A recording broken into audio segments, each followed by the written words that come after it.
তখন আমার বয়স 18। গরমের ছুটিতে নারায়ণপুর গ্রামে গেছি বেড়াতে, আমার একমাত্র মাসির বাড়িতে। আমার মাসির নাম রীতা দেবী। মাসির বয়স তখন 39। মেশো মিলিটারিতে চাকরি করে, বর্তমানে উনি কাশ্মীরে আছেন।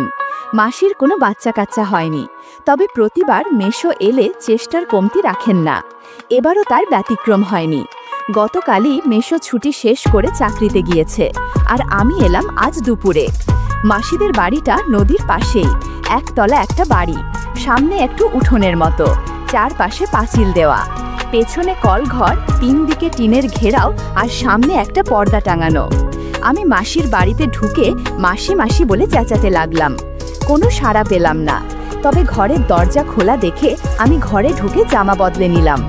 হঠাৎ পেছন থেকে মাসির ডাক শুনতে পেলাম, বাবু তুই? আমি ঘুরে তাকাতেই অস্বস্তিতে পড়ে গেলাম। মাসি একটা কালো পেটিকোট আর বুকে একটা লাল ভিজে গামছা জড়িয়ে দাঁড়িয়ে আছে। বুঝতে পারলাম মাসি স্নান করছিলেন, আমার ডাকে চলে এসেছেন। মাসি এবার সামনে এসে বেশ অভিমান করেই বলল, এতদিন পর বুঝি এই পরমুখী মাসিটাকে মনে পড়ল তোর? আমি আমার মা বাবার একমাত্র সন্তান। মাসি আমাকে নিজের সন্তানের চেয়েও বেশি ভালোবাসে, অথচ এই মাসিকেই দেখে কেন জানি আমার অদ্ভুত অনুভূতি হচ্ছিল। আমি বললাম, এতদিন পর এসেছি তো কি হয়েছে, এবার অনেক দিন থেকে পুষিয়ে দেব। দেখো পরে আবার আমার জ্বালাতন সহ্য না করতে পেরে তাড়িয়ে না দাও।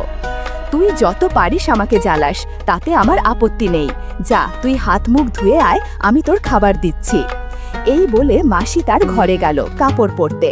আমি কলতলায় গিয়ে হাত মুখ ধুয়ে বেরিয়ে আসতেই দেখতে পেলাম দড়িতে ঝুলছে কালো একটা ছোট পোশাক। সেটা যে মাসির তাতে সন্দেহ নেই। মাসিকে একটু আগে যেমন লেগেছিল, এখন এই শুকোতে দেওয়া ছোট পোশাক দেখেও তেমন লাগছে। আমি কাছে গিয়ে সেটা হাতে তুলতেই চোখে আটকে গেল। এমন সময় মাসির ডাক শুনে সংবিত ফিরে পেলাম। ছোট পোশাকটা দড়িতে ঝুলিয়ে আমি রান্নাঘরে গেলাম। খাওয়া দাওয়াটা ওখানেই হয়। খেতে খেতে মাসি আমাকে বাড়ির কথা জিজ্ঞেস করলো, আরও অনেক বিষয় প্রশ্নও করলো। আমি শুধু হ্যাঁ হুঁ করে উত্তর দিচ্ছিলাম। আমার চোখ বারবার মাসির সৌন্দর্যে আটকে যাচ্ছে। মাসি বেশ ফর্সা, একটু স্বাস্থ্যবান হয়েছে, তবে লম্বা হওয়ায় বেশ লাগে। তবে কলতলায় ছোট পোশাক দেখার পর থেকেই চোখটা বারবার মাসির দিকে আটকে যাচ্ছে। নীল শাড়িটাতে বেশ মানিয়েছে। আমি কোনো মতে খেয়ে ঘরে গেলাম। ঘরে শুয়ে পড়তে ঘুমিয়ে পড়লাম। সন্ধে হওয়ার কিছু আগে ঘুম ভাঙল। মাসি আমাকে চা দিল আর একটা চাবি দিয়ে বলল, যা চাটা খেয়ে নদীর ধার থেকে ঘুরে আয়, ভালো লাগবে। আর এই চাবিটা রাখ, আমি একটু মন্দিরে যাব। আমি চলে এলে তো এলামই, আর না এলে তুই এই চাবিটা দিয়ে তালা খুলিস। এই বলে মাসি বেরিয়ে গেল।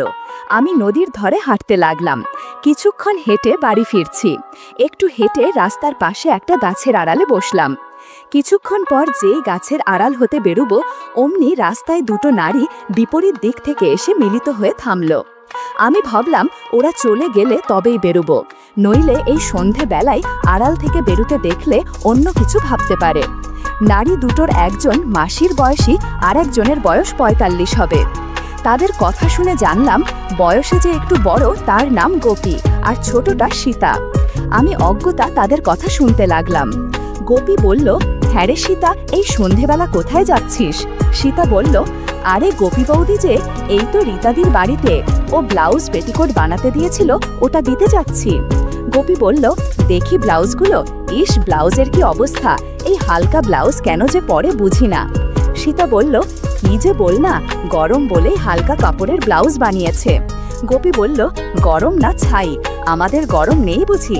আরে রীতা ওর সৌন্দর্য সবাইকে দেখাতে চায় বলেই এরকম পরে। এই বলে গোপী নামের মহিলাটি চলে গেল। সীতা ওখানে দাঁড়িয়ে বলল, রীতাদিকেও বলতে হবে ব্যাপারটা, বলে সীতা চলে গেল। আমি আড়াল থেকে বেরিয়ে সীতার পিছু পিছু বাড়ি যাচ্ছি, আর এতক্ষণ যা শুনলাম তা ভাবছি।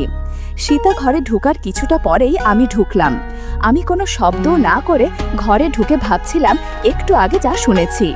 আমার ইচ্ছে হলো ওদের কথা আড়াল থেকে শোনার। আমি বারান্দায় এসে মাসির ঘরের সামনে এসে দাঁড়ালাম। এমন সময় বিদ্যুৎ চলে গেল। ভেতর থেকে আওয়াজ উঠল, সীতা বাইরে চল, এই গরমে থাকা সম্ভব না। শুনে আমি দ্রুত আমার ঘরে চলে এলাম। রীতা মাসি বলল, শোন, আমি না বলা পর্যন্ত তুই অশোকদাকে এ বাড়িতে আসতে নিষেধ করবি। আজই ওকে এটা জানাবি। বাবু বাড়িতে, বুঝতেই পারছিস, জানাজনি হলে ঝামেলার পরে যাব। সীতা বলল, তা না হয় বলবো, কিন্তু এভাবে আর কতদিন গো? পাড়ার মহিলারা যেভাবে আমাদের, বিশেষ করে তোমার পিছে লেগেছে, তাতে কদিন যে শাক দিয়ে মাছ ঢাকতে পারবো ভগবানই জানেন। আজ গোপী খোঁচা মেরে কিছু কথা শুনিয়ে দিল। ওদের আলাপ থেকে বুঝতে পারলাম অশোকদার সাথে এই দুজনের গভীর সম্পর্ক আছে। দুজনের স্বামী বাইরে থাকে বলে অশোকদার সাথে একটু সময় কাটায়। আরও জানতে পারলাম দুইজন আমাকে পটিয়ে কিছু একটা করতে চায়। এসব বলে দুজন ওখান থেকে উঠল। সীতা দরজা দিয়ে বেরিয়ে যেতেই মাসি তার ঘরে ঢুকল। আমি নিঃশব্দে ঘর থেকে বেরিয়ে বাড়ির বাইরে বেরোলাম। কিছুক্ষণ পর বাড়িতে ঢুকে মাসি মাসি বলে ডাকতেই মাসি দরজা খুলে বেরিয়ে এলো। পরনে একটা নীল ম্যাক্সি। মাসি আমাকে বলল, কোথায় ছিলি রে বাবা? আমার বুঝি চিন্তা হয় না? হাত মুখ ধুয়ে আয়। আমি কলতলায় যেতে যেতে ভাবতে লাগলাম, মাসির এ ব্যাপারটা একটু অন্যরকম। ব্যাপারটা একদম গুলিয়ে যাচ্ছে। তবে মাসির কথা ভাবতে আমার কেমন যেন লাগছিল। বারবার মাসির কথা মনের মধ্যে ভেসে উঠছে। এসব ভাবতে ভাবতে রাতের খাবার খেয়ে শুয়ে পড়লাম। একটু পর বাতি জেলে মাসি এলো। মাসি এসে আমার পাশে বসে এক গ্লাস দুধ এগিয়ে দিল। নে বাবা, দুধটুকু খেয়ে নে, তুই অনেক ক্লান্ত, এটা তোকে শক্তি যোগাবে। দেখিস না মায়েরা নিজেদের সন্তানদেরকে কত যত্ন কর। অবশ্য ভগবান আমাকে সেই সুযোগ দেয়নি। আমি কোনো মতে গ্লাসের দুধটা খেয়ে মাসিকে গুড নাইট বললাম। মাসির আচরণের এই পরিবর্তন বুঝতে পারলেও সাহসের অভাবে আমি কিছুই করতে পারিনি। অনেক কষ্টে ঘুমালাম আর ঘুমের ভেতর মাসিকে স্বপ্নে দেখলাম। বন্ধুরা, ইউটিউবের কড়া নিয়মের কারণে স্বপ্নে যা দেখেছি তা সরাসরি বলা যাচ্ছে না। তোমরা কমেন্টে দেওয়া লিংক থেকে আমার ওয়েবসাইট ভিজিট করো, সেখানে একদম খোলামেলা গল্প দেয়া আছে। পরদিন ঘুম থেকে উঠতে উঠতে প্রায় 11টা বেজে গেল। আমি ভাবলাম এখনই স্নান সেরে ফেলা দরকার। আমি স্নান ঘরে যেতেই মাসির শুকোতে দেওয়া ছোট পোশাক নজরে এলো। তার মানে মাসি একটু আগে স্নান সেরে ফেলেছে। মাসি যাতে বুঝতে পারে সেজন্য আমি ছোট পোশাকটা নিয়ে পর্যবেক্ষণ করতে লাগলাম। সুগন্ধ নাথে যেতেই অনেক ভালো লাগছিল। স্নান সেরে ঘরে পৌঁছাতেই মাসির ডাক পেয়ে খেতে গেলাম। মাসির মাথায় একটা লাল টিপ আর সিঁদুর, নাকে একটা রিং পরা, তাতে মাসিকে অনেক সুন্দর লাগছিল। আমি ঠিক করলাম আজ সারা দিন মাসির পাশাপাশিই থাকব। মাসি আমাকে খেতে দিয়ে পাশে বসে কথা বলতে লাগলো। তবে মাসির মিটিমিটি হাসিটা আমাকে বেশ অস্বস্তিতে ফেলেছে। আর কোনো কথা খুঁজে না পেয়ে আমি চুপচাপ খেয়ে মাসির পাশে বসে রান্না করা দেখতে লাগলাম। আমার কাছে পুরো দৃশ্যটা কাল্পনিক মনে হলেও তা যে বাস্তব তা বুঝতে পারছিলাম। আমি মাসির কাছ থেকে উঠে চলে এলাম ধরা পড়ার আগেই। দুপুরে খেয়ে আমি আমার ঘরে একটু ঘুমোতে চেষ্টা করলাম। হঠাৎ মাসির ঘরের দরজা খোলার আওয়াজে আমি সজাগ হলাম। বুঝতে পারলাম সীতা এসেছে। আমি উঠে মাসির ঘরের দরজায় কান পাততেই শুনলাম, ধ্যাত, ওকে দিয়ে কিছুই হবে না। তুই বল না, আজ আমি যে পোশাক পরেছি তা দেখে যে কারোর মন আটকে যাওয়ার কথা। আর রান্নার পুরোটা সময় একটু অগোছালো ভাবে ছিলাম, তবুও ওর কোনো সাড়া নেই। সীতা বলল, আহা দিদি, তুমি ওর ওপর রাগ করছো কেন? আমার মনে হয় তুমি ওর মাসি, তাই যদি কিছু মনে করো বা ওকে বকা দাও বা ওর মাকে বলে দাও, তাই কিছু পড়ছে না। তাই আমি বলি কি, তুমি ওকে। বাকি কথাগুলো ফিসফিসিয়ে বলাতে আমি কিছুই শুনতে পেলাম না। শুধু এটুকুই শুনলাম, মাসি বলছে, তুই পড়িসও বটে, তাহলে এক কাজ কর, তোর বোনপোটাকে বলিস ওটা নিয়ে যেন 5টার দিকে চলে আসে। আমি বাবুকে নিয়ে তখনই বেরোবো। তাহলে আমি যাই, দেরি করলে আবার চিনুকে পাওয়া যাবে না। এই বলে সীতা চলে গেল। আমি বিছানায় শুয়ে পড়তেই মাসি ঘরে এলো।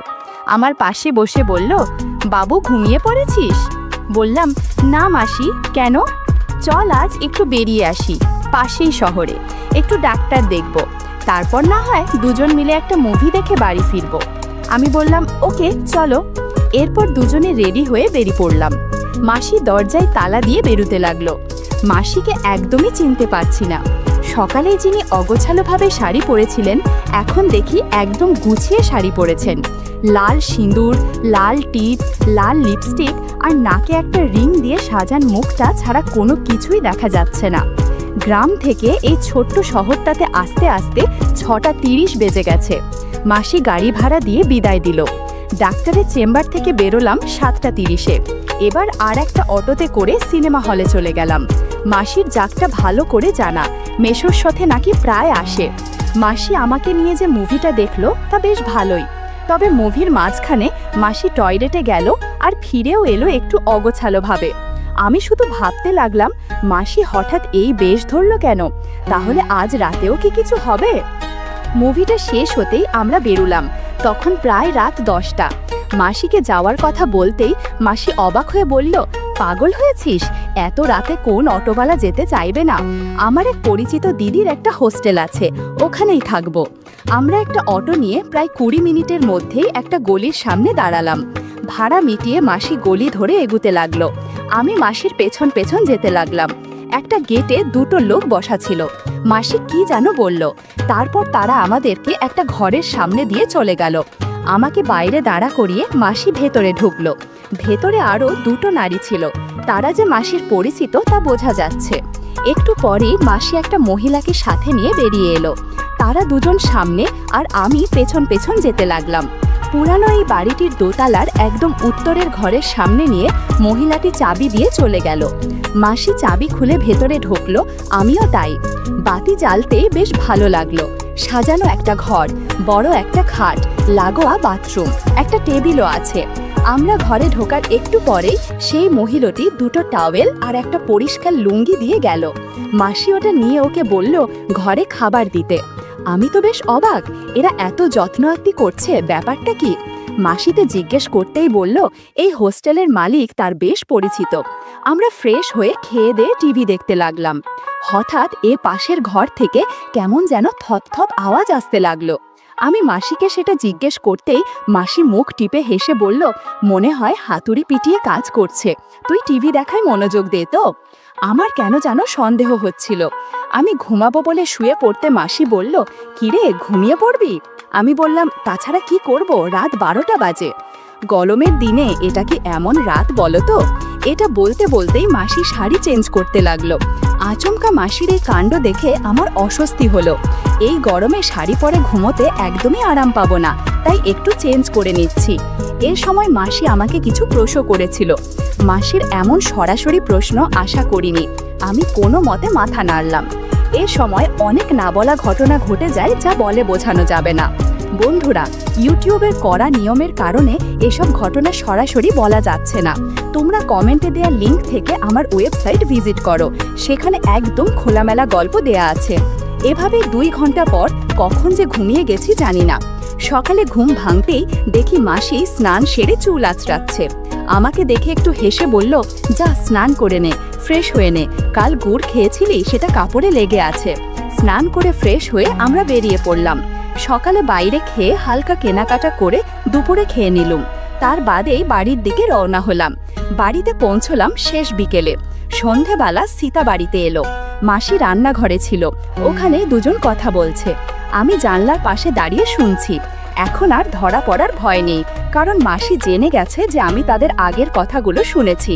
সীতা কৌতূহলী হয়ে বলল, কি গো দিদি, কিছু হয়েছে?